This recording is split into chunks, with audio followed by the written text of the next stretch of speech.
I was just here thinking about powerful statement that Wayne Dyer, someone I really enjoy studying his perspective and his material. He's been someone that's been known to really give a lot of great knowledge and guidance to those who are seeking a higher consciousness and awareness. But this phrase here, what if my whole life has been wrong? He was reflecting on some greats that he studied and speaking upon it, and it hit home for me. You know, through my journey, which started in 2008, of trying to figure out what my purpose was and the path I should take, and trying to figure out the different religions I have studied over the years, and I still wasn't receiving clarity. But it gave me this boost, this fire to seek more information outside of the traditional things that would be brought to me. I've always gone against the grain. I've always questioned. That's just a part of my soul.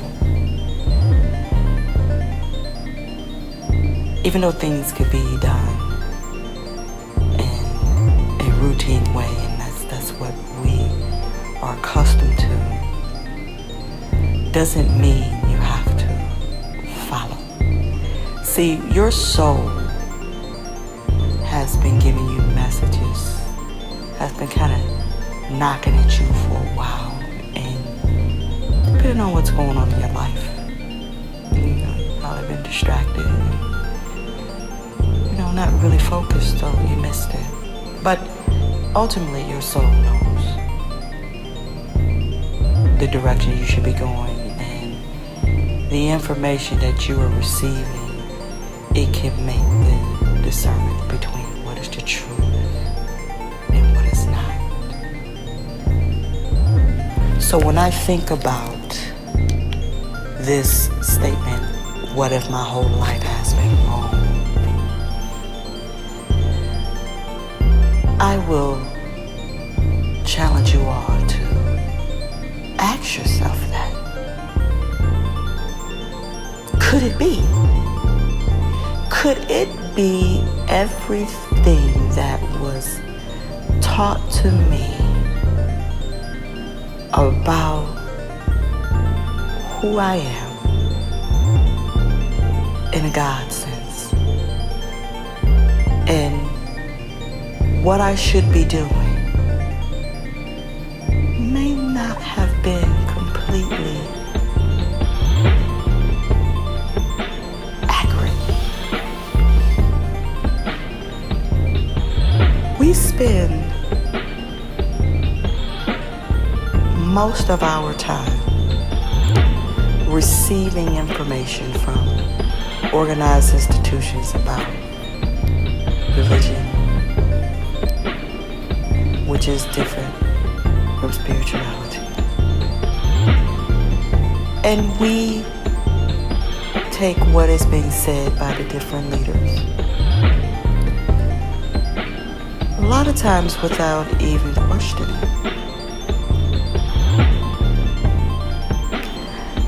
I'm thinking of the story or the analogy. You know when they say that you can have a group of people, let's say 10, and you have one person start with a story. Don't say it out loud. Whisper it in one person's ear. And then that person whisper it into the next person's ear. And then the next next person whispered in the person that's next to them. And by the time you get to the 10th person, you at minimum have around 10 variations of that story. So, what is accurate? This is happening every day, all the time, when we are receiving information and other individuals' points of view. I don't think that they're trying to intentionally confuse you. Some are really trying to help. But because there is so much confusion and so many different ways of how the information is being delivered to you, brings you back to one important thing to consider, and I know I did.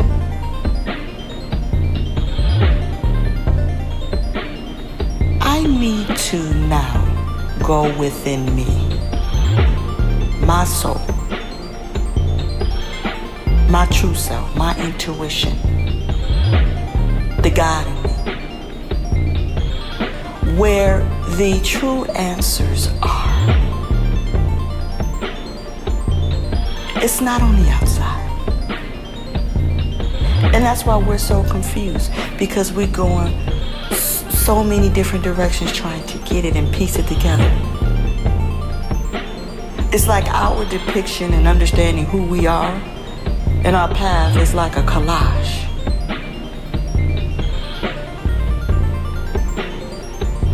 That creates fear. That creates doubt. No wonder you're frustrated. No wonder you're lost. Alleviate it by going inward, trusting your true self, asking for answers that will be revealed to you as you're ready.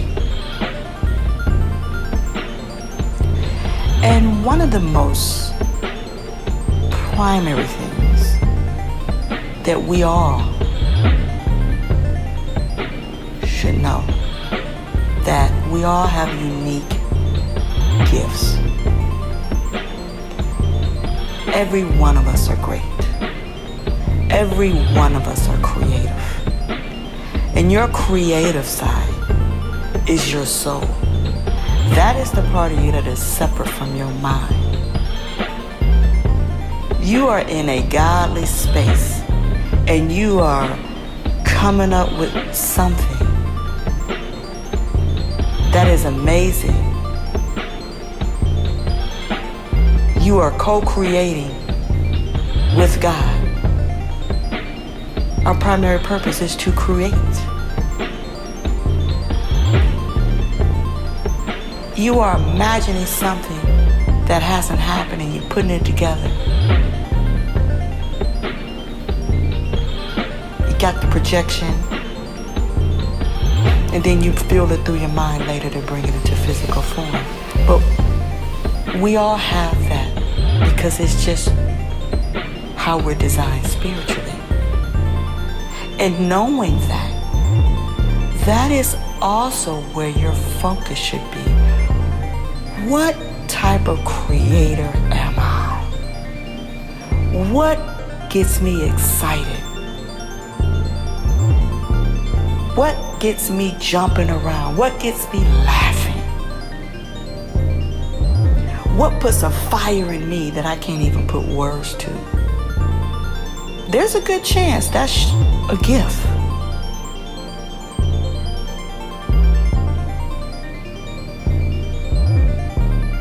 Once you realize what your gifts are,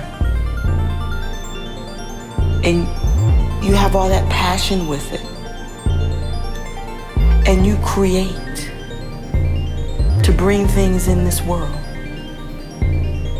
that is going to bring joy to other people and yourself, And then you get to sit back and look at your masterpiece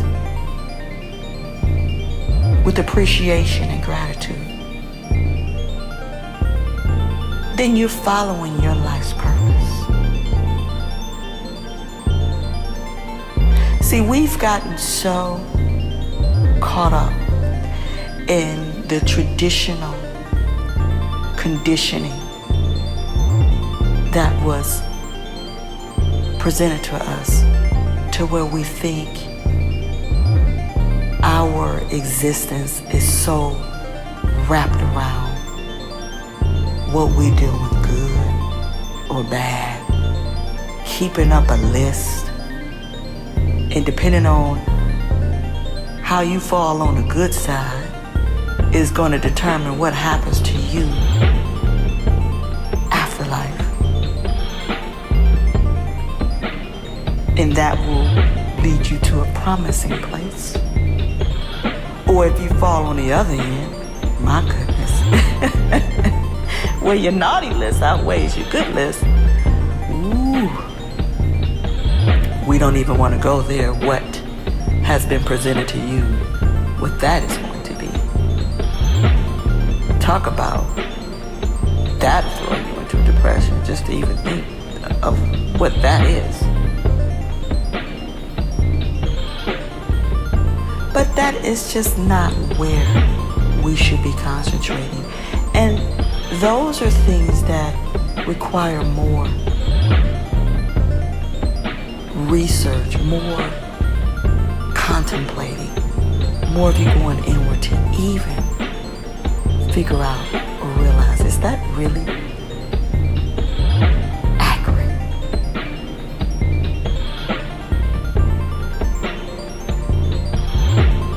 But when you think about your uniqueness as a creator, you as a infinite, magnanimous, spiritual being with the same power as God, that does something to you, because now you start to really look at things in a different way. Instead of focusing on what I've done good or what I've done bad and what is going to be promised to me later, you start to say, well, what are all the different things that I can create? Who do I need to connect with to create?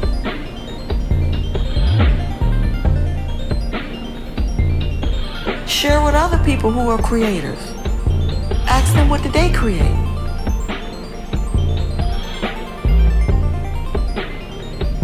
You can go unlimited with the different type of possibilities of what can come to you. That's where we belong, over there. That is where we should be spending our time, on that. It takes homework from us. We're so used to being talked at, someone telling us, reading out, giving their perspective, and blindly following. But it takes accountability on your part to start to seek knowledge yourself. Look at other material from individuals that have obtained higher consciousness, who also question some things and realize so much more about our existence. I know that it is temptuous to continue to follow the same routine and pattern, because it doesn't require you to do much. You just follow. We don't want another responsibility, right? It's easier, we think, just to let someone else figure it out, and we just take it and we run with it. That's one way of thinking about it. But When I understand that this is about my whole existence and my life and the quality of my life, I don't want to risk putting that in the hands of other individuals. That can lead to me being miserable and confused and missing the point and getting to the end and realizing I had it all wrong. So try something different. Look at some different material. Ask your intuition, your higher self, where to focus, what to meditate on, what to contemplate on, that eventually you will integrate into your life. There was another statement that a gentleman made. I don't remember his name, but he said when he looked at the graves, mass graves, he can't help but to think about all of the gifts that were never used and brought into this universe. How sad. Don't let that be you.